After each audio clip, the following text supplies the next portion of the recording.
শুভ সকাল বন্ধুরা, তোমরা সবাই কেমন আছো? আশা করছি সবাই খুব ভালো আছো। আমি আছি কোনো রকম ভালো, আমাকে থাকতেই হবে, কিছু করার নেই। আর তোমরা তো জেনেই গেছো কিসের জন্য বলছি এই কথাটা। আর আজকে ছিল শ্রাবণ মাসের লাস্ট সোমবার। প্রথম সোমবারে তো খুব মজা করেছিলাম। আমরা দুজনা গঙ্গা স্নান করতে গেছিলাম, ভিজা গায়ে দুজনায় বাড়ি এসে বাবার মাথায় জল ঢেলেছিলাম, একসঙ্গেই পুজো করেছিলাম। সেটা শর্ট ভিডিও তোমাদেরকে হয়তো শেয়ার করেছিলাম, খেয়াল নেই আমার, কারণ বড় ভিডিও আমার ঠিক মতো করা হয় না, কারণ এডিট করতে পারি না, তার জন্যই করা হয় না, এডিট করার টাইম পাই না। দুইবারই দৌড়াদৌড়ি করতে যায় না, আমি আর পারি না। তো দেখো এই যে আমার মহাদেবের পুজো হয়ে গেছে, তোমাদেরকে সেটাই মানে লাস্টেরটুকু আগে দেখাচ্ছি তোমাদের। আর এই যে সংসারটা দেখছো না, একদম আমাদের দুজনার, আর কারুর না। এই সংসারে কিন্তু কারোর অধিকার নেই আমাদের দুজনার ছাড়া, কারণ এই ঘরের এক একটা জিনিস আমরা দুজনা মিলেই কষ্ট করে করছি, অনেক কষ্ট করে করছি। অনেকে অনেক রকম কথা ভাবে, কিন্তু আমরা জানি আমরা কতটা কষ্ট করে এই জিনিসগুলো করেছি, এই সংসারটাকে সাজিয়েছি। এই যে মন্দিরে, ঠাকুর মন্দিরে যে মহাদেবটা দেখছো, এই মহাদেবটাও কিন্তু আমি কারো বাড়ির থেকে আনিনি, এটাও কিন্তু আমি নিজেই কিনেছি। আমরা এই সংসারে যতগুলো জিনিস আছে সবই কিন্তু আমরা করেছি। আর এই শিব ঠাকুরটা কিনেছিলাম আমি শিবরাত্রির দিন। শিবরাত্রির দিনও আমি উপোস করে নবদ্বীপ স্নান করতে গেছিলাম, গঙ্গা স্নান করতে গেছিলাম। সেখান থেকেই এই ঠাকুরটাকে কিনে গঙ্গা স্নান করে নিয়ে এসে ঘরে প্রতিষ্ঠান করেছিলাম।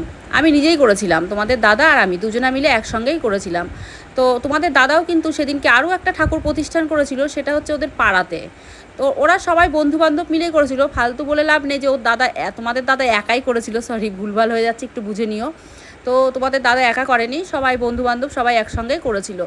তো একই দিনে দুটো ঠাকুর প্রতিষ্ঠান করেছিলাম। আর এই ঠাকুরের কিন্তু একটা রহস্য আছে, ঠাকুরটা দেখতে ছোট হলে হবে কি, আমার কাছে অনেক জাগ্রত আর অনেক মানে বড় কিছু। তো সেটা আমি তোমাদের অন্য ভিডিওতে জানিয়েছিলাম, মানে শিবরাত্রির ভিডিওগুলো তোমরা চেক করলে হয়তো দেখতে পারবে।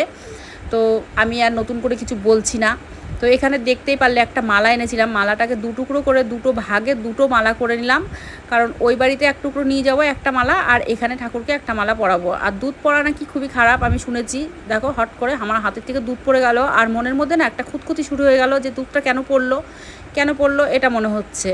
তো কি করব বলো, হাতের থেকে হট করে পড়ে গেল, তোমরা তো দেখতেই পারলে। আর আমার এই ঠাকুর ঘরে কিচ্ছু নেই, কাইচি মাইচি কিচ্ছু নেই কাটার, হাত দিয়েই ছিললাম টেনে, তা ঠাকুরের আশীর্বাদে ছিঁড়ে গেল।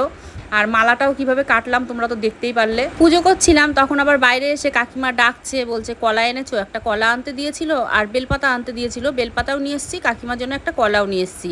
তো আমি আগে ঘি মধু মাখিয়ে নিলাম ভগবানকে, দিয়ে এখন দুধ আর গঙ্গা জল আর চন্দন দিয়ে স্নান করাচ্ছি। স্নান করেই সিংহাসনে তুলবো, কারণ নিচে ঘি মধুটা মাখালাম তো, তাই জন্য নিচেই স্নান করিয়ে নিচ্ছি। তো দেখো দুধ কিন্তু একবার পড়ে গেছে, এটাই কিন্তু শেষ পড়া ছিল না, আরও একবার আমার দুধ পড়েছে, সেটা তোমরা ভিডিওর মধ্যেই দেখতে পারবে। আমি কিন্তু খেয়াল করিনি, ভগবানকে স্নান করিয়ে আমি সিংহাসনে তুলে দিয়েছি। দেওয়ার পরে আমি কলা বের করছিলাম প্রসাদ করার জন্য, ওই দেখো দুধের প্যাকেটটা কাত হয়ে গেল, আমি কিন্তু খেয়াল করিনি দুধটা পড়ে গেছে, হট করে দেখেছি, দেখতে দেখতে কিন্তু অনেকটা দুধ পড়ে গেছে। মানে কেমন লাগে তোমরা ভাবতে পারো, একে তো তোমাদের দাদা নেই, সেই টেনশানে আমি মরে যাচ্ছি, তারপর যদি দুধ পড়ে যায় তখন কেমন লাগে।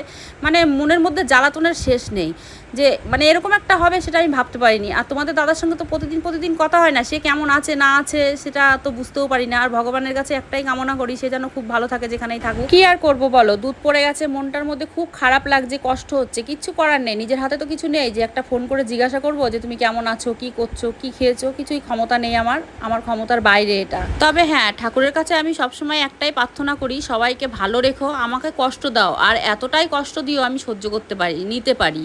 এমন কিছু কষ্ট দিও না যেন আমি সুসাইড করে ফেলি। এমন কিছু দিন গেছে আমি এই ঠাকুরের সামনে বসে বসে খুব কান্না করেছি।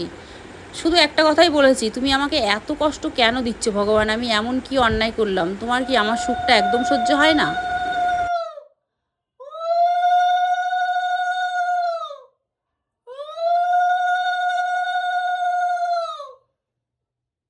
হ্যাঁ, আর একটা কথা তোমাদেরকে আমি বলি, এই ঠাকুরঘরটা কিন্তু উপরে টানানো ছিল, এই ঠাকুরঘরটা আমি রবিবারের দিন নামিয়েছি নিচে, ঘর দুয়ার পরিষ্কার করেছি, তার সাথে সাথে কিন্তু আমি ঠাকুরটাকেও নিচে নামিয়ে দিয়েছি। কারণ কি জানো তো, যখন আমার বেড়ার ঘর ছিল, আমার অবস্থা একটা টাইমে খুবই খারাপ ছিল, তো তখন আমার ঘরে জায়গা ছিল না, আমি ঠাকুরঘরটা না উপরে ঝুলিয়ে রেখেছিলাম।